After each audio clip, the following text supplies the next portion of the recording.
today we'll talk about a very important topic in mathematics, and that is derivatives.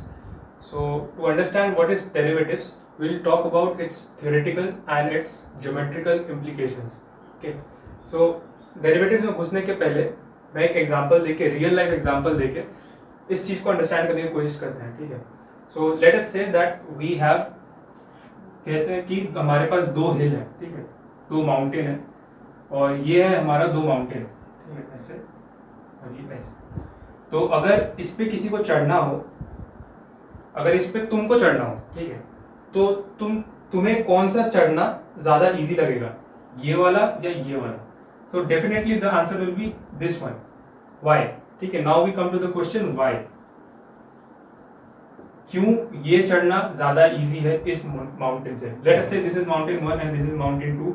Climbing mountain 1 is easier than climbing mountain 2. Mountain 1 is easier. Okay. Climbing. Climb 1 is easier. Why is it so? So real life में हम easy या hard को measure करते हैं as in terms of effort, right? अगर किसी चीज में ज्यादा एफर्ट लगे तो वो हार्ड है, अगर किसी चीज में कम एफर्ट लगे तो वो इजी है. For example, unit test pass करना रिक्वायर्स लेस एफर्ट, एक दो चैप्टर पढ़ना पड़ता है, so it is very easy. So we say unit test pass करना is easy, but end semester final examinations इनको पास करना इज टफ बिकॉज पूरा सिलेबस आता है, ज़्यादा एफर्ट डालना पड़ता है. So the answer to this is climbing 1 is easier. Why? Because of effort, right? So this is a real life example कि यहाँ पे हम स्टीपनेस, ठीक है, हम यहाँ पे क्या देख रहे हैं? Steepness of a mountain is measured by human beings in terms of effort, right? Climbing 1 is easier because of effort. and यहां से एक चीज बोल सकते हैं कि जिसमें एफर्ट कम लग रहा है, less effort implies less steepness, और मोर implies मोर स्टीपनेस, राइट? अब स्टीपनेस का मतलब क्या होता है? स्टीपनेस का मतलब होता है चढ़ाई.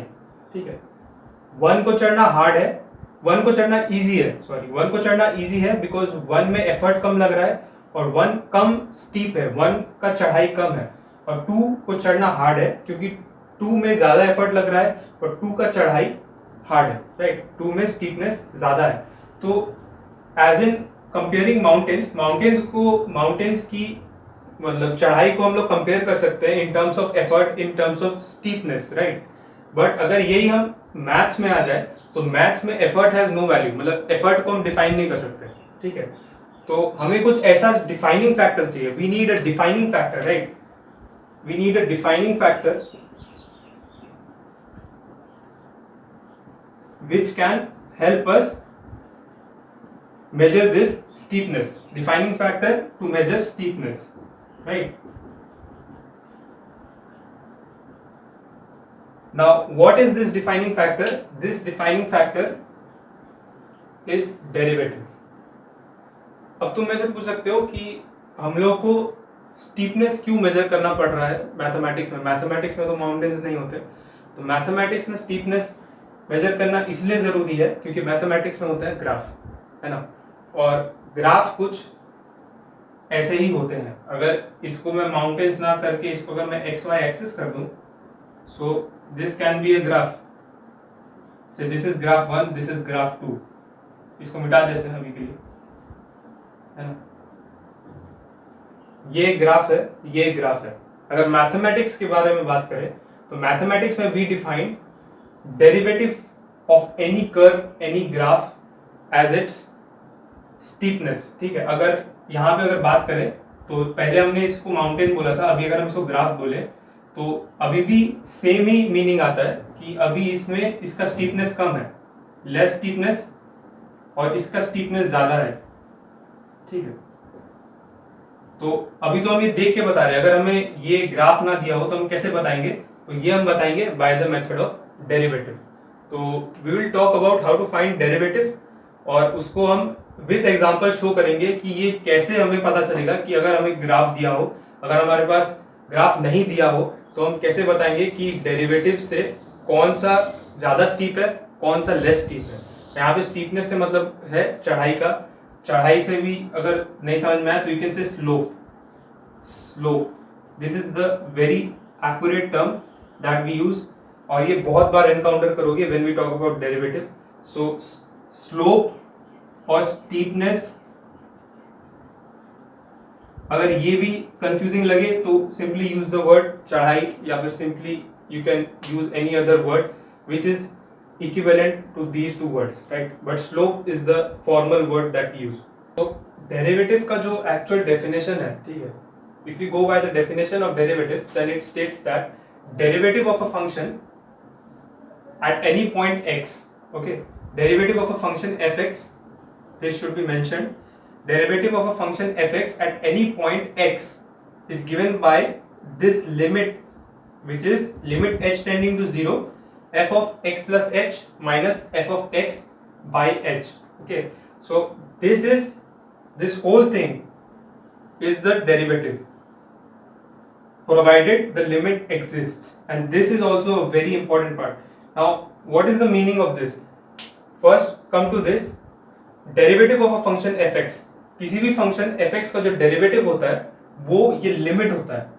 अगर इस लिमिट को इवैल्यूएट करोगे तो तुमको डेरिवेटिव मिलेगा उस फंक्शन का, कौन से फंक्शन का, fx का, कौन से पॉइंट पे, पॉइंट x पे।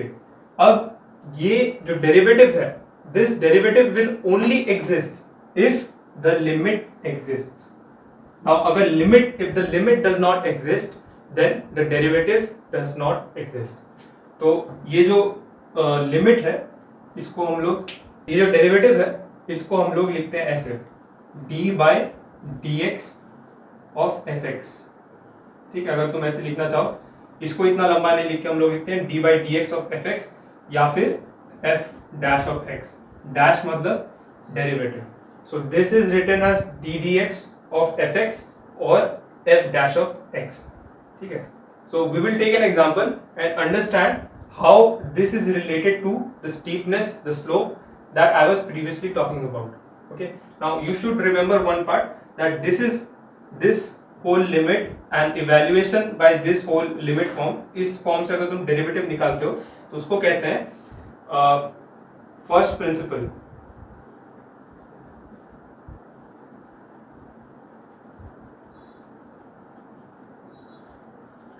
इस लिमिट से अगर तुम निकालते हो तो बोलते हैं कि finding the derivative using first principle. इस चीज को, इस लिमिट इवैल्यूएशन को, derivative to find derivative is known as finding the derivative using first principle. तो हम दो स्टैंडर्ड फंक्शंस लेते हैं, ठीक है, f x is equal to f x is equal to x और g x is equal to 2x। इन दोनों को अगर तुम प्लॉट करोगे तो तुम्हें मिलेगा ये वाला graph, F x is equal to X. This is actually a line bisecting the X Y plane and making an angle of 45 degree. ठीक है, प्लॉट करके देख लेना, यही मिलेगा तुम्हें। y is equal to X का जो ग्राफ होगा और F x is equal to X का ग्राफ दोनों सेम होगा। Okay, so y is equal to 2x का जो ग्राफ होगा वो और ऊपर होगा। ठीक है, इसको प्लॉट करके देख लेना और यही तुम्हारा gx या फिर y is equal to 2x इसका ग्राफ मिलेगा तुम्हें। ठीक है, तो now what we do is that हमें दो फंक्शन जो दिया हुआ है इसका डेरिवेटिव मैंने डायरेक्टली लिखा है यहाँ पे। ठीक है, f dash x is equal to 1 और g dash x is equal to 2। Derivative कैसे आया ये हम नेक्स्ट लेसन में इसको जानेंगे, पर अभी के लिए let us know that the derivative of f x is equal to x is 1 and g x is equal to 2x is 2। So that's why g dash x is equal to 2 and f dash x is equal to 1। तो अब देखते हैं यहाँ पे slope. ठीक है, पिछले topic पे जब हम लोग बात कर रहे थे, जब इनिशियली हम लोग जब डेरिवेटिव के बारे में बात कर रहे थे तो हमने देखा था कि जो माउंटेन्स के केस में पहले वाला माउंटेन जो था उसका स्टीपनेस या उसका स्लोप या उसका चढ़ाई, ठीक है, कम था। यहाँ पे भी देखो एफ एक्स का जो चढ़ाई है वो जी एक्स के चढ़ाई से बहुत कम है। It is approximately you can से by looking at the graph it is half. मतलब एफ एक्स पे चढ़ना बहुत ईजी होगा कंपैरेटिवली जी एक्स के टर्म्स में, राइट। तो यहां से हम लोग बोल सकते हैं कि एफ एक्स का स्लोप, लेट अस से this is 1 graph 1, this is graph 2। तो ऐसे अगर लिखें slope of 1 is less than slope of 2, है ना। तो ये हमने ग्राफ से देख के बताया, फ्रॉम ग्राफ। और यहां से अगर तुम देखोगे तो f dash x is less than g dash of x, ये हमने theoretically by finding the derivative ये हमने स्टेट किया। तो अब देखो दोनों जो फैक्ट है, ठीक है, जो हमने ग्राफ से देख के बोला कि slope of 1 is less than slope of 2, और दूसरा जो हमारा डेरिवेटिव है f dash x is less than g dash x, दोनों जो है मतलब एक दूसरे को वेरीफाई कर रहा है। ग्राफिकली हमारा जो रिजल्ट है वो थ्योरेटिकली जो हमने डेरिवेटिव फाइंड किया, दोनों एकदम सेम रिजल्ट दे रहा है। तो ये इसलिए हो रहा है because derivatives actually give us the slope, और comparing the derivatives you can find which graph is more steep and which graph is less steep. So that is how we use derivatives, and I will explain in the next lesson how we can find the derivatives of standard functions, and that too by using the first principle. Thank you.